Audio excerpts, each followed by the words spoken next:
First of all, I think that there are these different images and roles that our cultures tell us that we should step into. And I think the roles that are out there for black men are different oftentimes from white men or Latino men or Asian men, the broad and vague category of Asian, or Native American men, or gay men versus heterosexual men. I think there's very different roles that are out there. And obviously those roles actually are gonna have a certain amount of power in your life. They are. That's what my experience has been. I tried to live without them. And at a certain time in my life, I found that I've had to reckon with, these are the roles that society expects of an African American. People ask me, do you play, when I was, from adolescence into early adulthood, do you play sports? Almost the first question that I would get from, a lot of my white friends. Do you play sports? You're not good at sports? You're into comic books and philosophy? You know what I'm saying? And astronomy? What? That was like cognitive dissonance for a lot of these guys, And then I think about in terms of black people and black men and the images of masculinity that are out there in the media. And, we all have to contend with this image of the gangster. And this is an image that's both projected on us, and it's one that we are projecting to each other, And, this image of I take whatever I want whenever I want it, basically. And on some level, that's just the whole image of patriarchy. I take what I want whenever I want. I have the power to just take. And I don't give anything back. And I think all men around the world are in the process of trying to set that idol aside or knock it down and really come up with like, how can we be bearers of life, I mean, literally the male body carries seeds. How can we be carriers of seeds? It's the black community.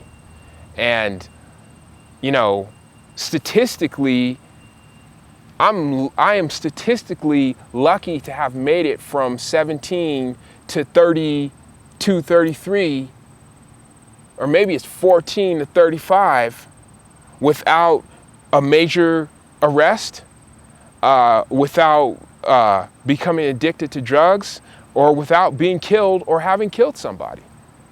And statistically, it's pretty unlikely that that's going to happen and you be a black male in this society, So you also are living with this impression that society kind of would rather not have you around.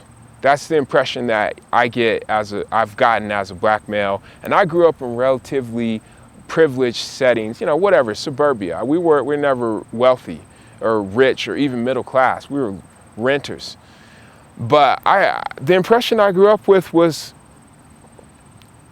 that people would rather not have me around, and definitely not have me around in my naturalness, and definitely not have me around in my embodiedness if I wasn't living into the role of an athlete or an athlete or an entertainer, or one of the very narrow prescribed roles that black males can live in this society, So I think part of the reason that a lot of black men gravitate towards a gangster is because the gangster is basically like, it has an awareness that there's a whole, that people don't want him, and is still exerting and asserting himself even if other people don't want him, So,